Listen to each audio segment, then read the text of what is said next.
విజయ్ కుమార్ గారు చెప్పండి. ఎస్, ఎలా చూస్తారు ఇప్పుడు రాష్ట్రం విడిపోయాక? సరే, ఇప్పుడు ఇక్కడ చూసినా అక్కడ చూసినా ఒకరిపై ఒకరు ఆరోపణలు, ప్రత్యారోపణలు, ఈ ప్రాజెక్టులు కూడా వాళ్ళ రాజకీయ లాభాల కోసం వాడుకుంటున్నారంటే అవుననే మాటలు ఎక్కువ వినిపిస్తున్నాయి. అంటే జనరల్గా ఇప్పుడు రాయలసీమకు సంబంధించి ఎప్పటి నుంచో పెట్టున్నాం, మీరు ఎప్పటి నుంచో కూడా ఈ రాజకీయాలు అబ్జర్వ్ చేస్తూ వచ్చారు.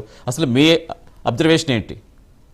రాయలసీమ నిజంగా మోసం చేసింది ఎవరు? రాయలసీమకు నీళ్లు ఆపింది ఎవరు? మొదట కృష్ణాకు సంబంధించి, కృష్ణా నదికి సంబంధించిన దాంట్లో ఆంధ్రప్రదేశ్కి, ఇప్పుడున్న ఆంధ్రప్రదేశ్కి వాటా తక్కువ వస్తుంది. వాళ్ళకి ఏ హక్కులు, పోతిరెడ్డిపాడు కానీ ఇంకెక్కడ కానీ ఏమీ లేదు. అది అంతర్జాతీయ జల వివాదాల ప్రకారం, జల చట్టాల ప్రకారం ఎక్కడైతే పరివాహక ప్రాంతం ఎక్కువ ఉంటుందో వాళ్ళు ముందు వాడుకోవాల్సినటువంటి అవసరం ఉంది. కృష్ణా పరివాహక ప్రాంతం పూర్తిగా 70% తెలంగాణ, 30% ఆంధ్ర ఉంటుంది. ఈ రూల్స్ అన్ని చూస్తే ఏ హక్కు కూడా ఆంధ్రప్రదేశ్కు 30% మాత్రమే వస్తుంది, మిగతాది మొత్తం తెలంగాణకు రావాలి.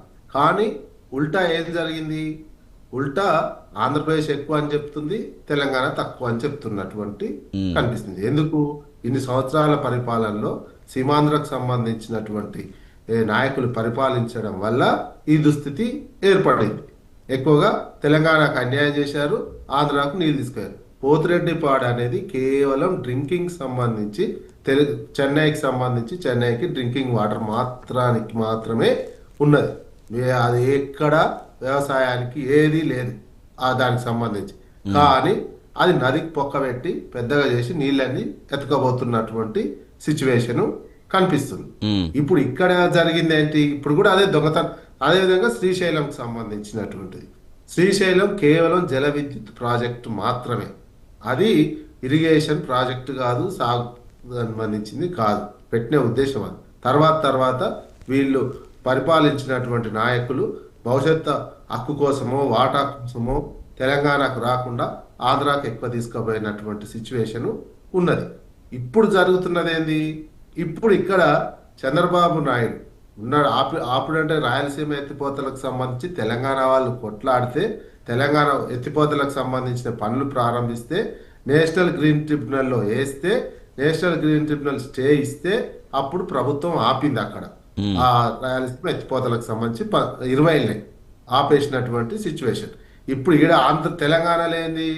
గొప్పలు చెప్పుకోబోయండి. ఇక్కడ రేవంత్ రెడ్డి ఏం చేసిండంటే అసెంబ్లీలో నాకు గురువే కదా అక్కడ ఉన్నటువంటిది, గురువు కంటే ఈయన హెచ్చరిక చేసిండు. అసెంబ్లీ అదే చెప్పుకుండు, నా గురువుగా ఉన్నటువంటి చంద్రబాబు నాయుడికి వస్తే దాదాపు బెదిరించి, మా ఇరిగేషన్ మీద మాట్లాడాలంటే మీరు రాయలసీమ ఆపేస్తేనే నేను మాట్లాడతా, లేకపోతే మాట్లాడని బెదిరించిన. ఆ రకంగా బెదిరిస్తే అది ఆపేస్తేనే చర్చలు చేసిన అనే విషయం చెప్పుకుంటున్నాడు.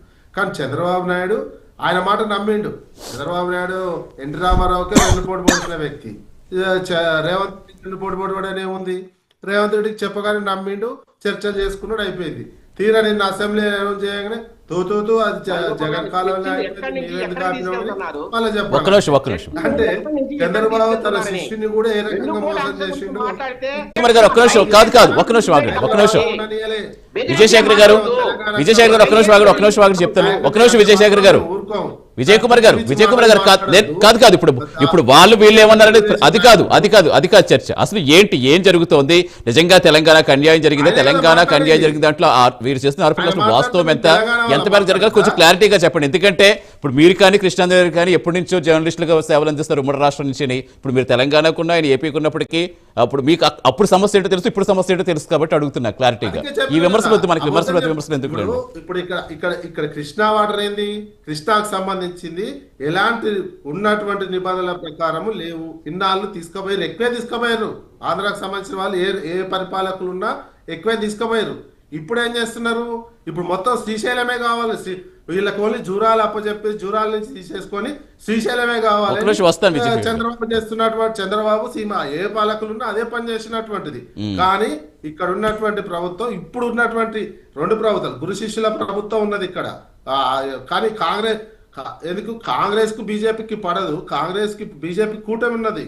కానీ ఇక్కడ ఉన్నటువంటి బీజేపీ కూటమిలో ఎవరు ఇప్పుడు దాదాపు మోడీ డబుల్ గా ఉన్నటువంటి చంద్రబాబు నాయుడు ఎంత బాగా చంద్రబాబుకు సంబంధించినటువంటి నాయకులు, కాంగ్రెస్ పార్టీ నాయకుడు రేవంత్ సరే రెడ్డి ఇప్పుడు ఓకే, మరి అప్పుడేం జరిగింది అనుకోవాలి, అప్పుడేం జరిగింది అనుకోవాలి కాదు, అప్పుడే అక్కడ వైసీపీ ఉంది, ఇక్కడ కేసీఆర్ గారు బీఆర్ఎస్ ఉంది. అప్పుడు ఈ లింకులతోని నదీ జలాల విషయంలో వివాదం చేస్తున్నారు. అది పరిష్కారం, కేంద్రం పరిష్కారం కాకుండా అదేవిధంగా ట్రిబ్యునల్ ఉంది.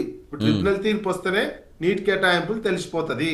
ఉన్నటువంటి బ్రజేష్ కుమార్ ట్రిబ్యునల్ వస్తేనే ఏ రాష్ట్రం పాట 811 టీఎంసీలు మొత్తం 1050 వస్తాయి. మిగతా 60% డిఫెండబిలిటీ తోటి చేసుకుంటే 1050లో తెలంగాణ మాకు 70% కావాలి, ఎందుకంటే నదీ పరివాహక ప్రాంతము ఉందనేది. 50-50 అనేమో తాత్కాలిక ఒప్పందం కోసం అన్నారు, కానీ అప్పుడు కూడా ఒప్పుకోలేదు.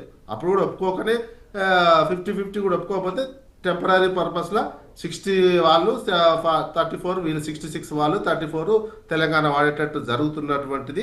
ఈ తీర్పు 1050 దాంట్లో వచ్చినట్లయితే తెలంగాణకు ఎంత వాటా రాజేష్ కుమార్ ట్రిబ్యునల్ కృష్ణాదేవి గారు ఒక్క నిమిషం విజయ్ గారు వస్తారు. ఒక్క నిమిషం దానికి